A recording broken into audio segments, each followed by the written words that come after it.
విధేయతగా ఉన్నంత కాలం అంతా బాగానే ఉంటుంది.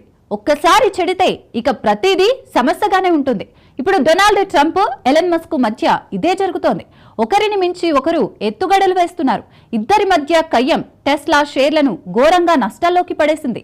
ఇంతటితో ఆగని ప్రపంచ కుబేరుడు మస్క్ ఓ అడుగు ముందుకేసి ఏకంగా కొత్త పార్టీ రావాలని డిమాండ్ తెరపైకి తెచ్చారు.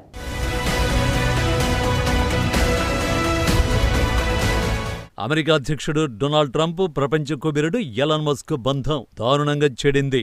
ఇటీవల డోస్ సేకరించే వైద్యులగిన మస్క్ అధ్యక్షుడిపై బహిరంగంగానే సంచలన ఆరోపణలు చేస్తున్నారు.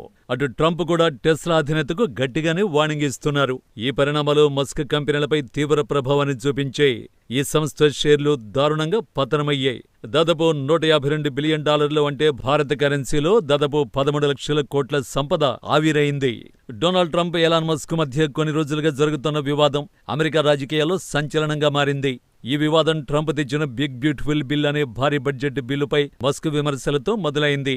ఈ బిల్లు ఫెడరల్ ఖర్చుల్ని భారీగా పెంచుతుందని, దీనివల్ల దేశ ఆర్థిక లోటు మరింత పెరుగుతుందని మస్క్ ఆందోళన వ్యక్తం చేశారు.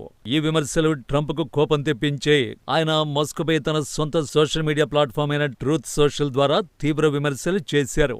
అంతేకాదు మస్క్ను తన ప్రభుత్వ సలహాదారు పదవి నుంచి తొలగించినట్లు ట్రంప్ ప్రకటించారు.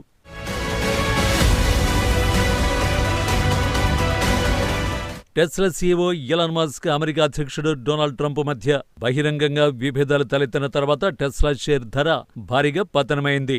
Company market capitalization trillion mark కంటే దిగువకు పడిపోయి రోజుతో పోలిస్తే 916 బిలియన్ల వద్ద ముగిసింది. ఇది ఇప్పటి వరకు ఒకే రోజులో జరిగిన అతిపెద్ద నష్టం. మస్క్ వ్యాపారాలకు సంబంధించిన ప్రభుత్వ ఒప్పందాల్ని రద్దు చేస్తానని అధ్యక్షుడు ట్రంప్ బెదిరించిన తర్వాత ఈ వివాదం ప్రారంభమైంది. ప్రభుత్వ వ్యయ బిల్లుపై మస్క్ చేసిన విమర్శలకు ప్రతిస్పందనగా డొనాల్డ్ ట్రంప్ ఈ వ్యాఖ్యలు చేశారు. మస్క్తో వ్యవహరించడం కష్టంగా మారిందని, ఆయన అతిగా స్పందించారని ట్రంప్ ఆరోపించారు.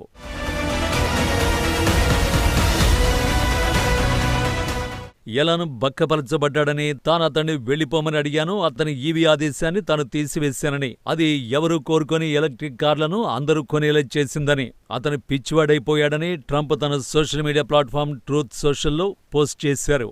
అంతకుముందు రోజు ఓవల్ ఆఫీస్ నుండి మాట్లాడిన ట్రంప్ పలు కీలక వ్యాఖ్యలు చేశారు.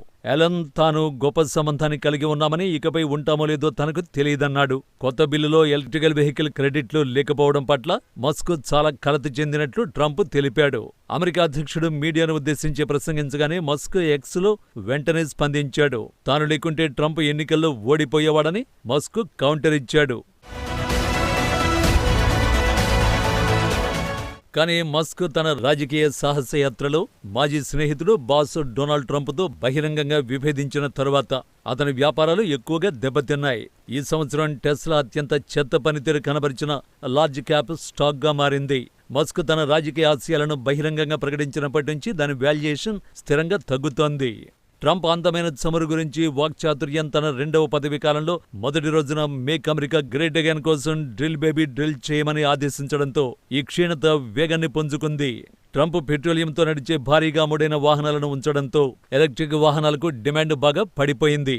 ట్రంప్ జనవరిలో అధికారం చేపట్టిన తర్వాత తీవ్రవాద గ్రూపులతో తన సంబంధాలపై chief executive officer Elon Musk రాజకీయ వివాదాల ఫలితంగా టెస్లా స్టాక్ మరింత విలువను కోల్పోయింది. కానీ పేలుడు పతనం తర్వాత టెస్లా స్టాక్ అత్యంత వినాశనకరమైన దెబ్బ తగిలింది.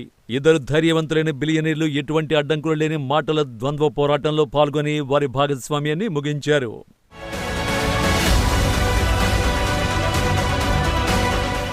ట్రంప్ వన్ బిగ్ బ్యూటిఫుల్ బిల్లును హౌస్ ఆఫ్ రిపబ్లికన్లు ఆమోదించిన తర్వాత మార్కెట్లో ప్రారంభమైనందున స్టాక్ వాల్యుయేషన్ స్వేచ్ఛగా పతనమైంది. దీని ఫలితంగా మస్క్, ట్రంప్ బెదిరింపులు, అవమానాల వ్యాపారం చేశారు. టెస్లా స్టాక్ 14% పైగా పడిపోయింది. ఫలితంగా కొన్ని గంటల్లోనే దాదాపు 152 బిలియన్లు తుడిచిపెట్టుకుపోయింది. దీంతో 2025 ప్రారంభం నుండి టెస్లా విలువ 380 బిలియన్లకు పైగా కోల్పోయింది. ఇది లార్జ్ క్యాప్ స్టాక్లలో అతి పెద్ద నష్టాన్ని కలిగించింది. ఈ ఏడాది ఇప్పటి వరకు టెస్లా మార్కెట్ క్యాపిటలైజేషన్ 29.3% తగ్గి 917 బిలియన్లకు చేరుకుంది. ఈ ఏడాది ప్రారంభంలో మార్కెట్ క్యాప్ పరంగా ప్రపంచవ్యాప్తంగా 8వ స్థానంలో ఉన్న ఈ సంస్థ ఇప్పుడు ప్రపంచవ్యాప్తంగా టాప్ 10 పెద్ద కంపెనీల నుంచి తప్పుకునే అంచునుంది. ఇద్దరి మధ్య గొడవల సందర్భంగా ఎలాన్ మస్క్ కృతజ్ఞతలేని అధ్యక్షుడికి గుర్తు చేస్తూ గత ఏడాది ప్రచారంలో మస్క్ ఆర్థికంగా, నైతికంగా మద్దతునివ్వడం వల్లే వైట్ హౌజ్ను తన ఇల్లు అని పిలుచుకోగలిగారని, దానికోసం ఆయన $100 మిలియన్ల కుమ్మరించారని అన్నారు. తాను లేకపోతే ట్రంప్ ఎన్నికల్లో ఓడిపోయేవాడని కుండ బద్దలు కొట్టాడు మస్క్. రిపబ్లికన్లు సెనెట్లో 51-49 ఓట్లతో ఉండేవారని మస్క్ ఎక్స్లో పోస్ట్ చేశారు.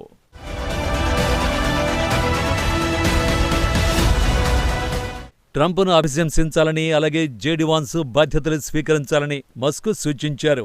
ఎస్టీన్ ఫైళ్లలో పిల్లల లైంగిక వేధింపులకు పాల్పడేవాడు అక్రమ రవాణాదారు జెఫ్రీ ఎప్స్టైన్తో తనకు ఉన్న సంబంధాల గురించి అమెరికా అధ్యక్షుడు ప్రస్తావించారని మస్క్ పేర్కొన్నారు.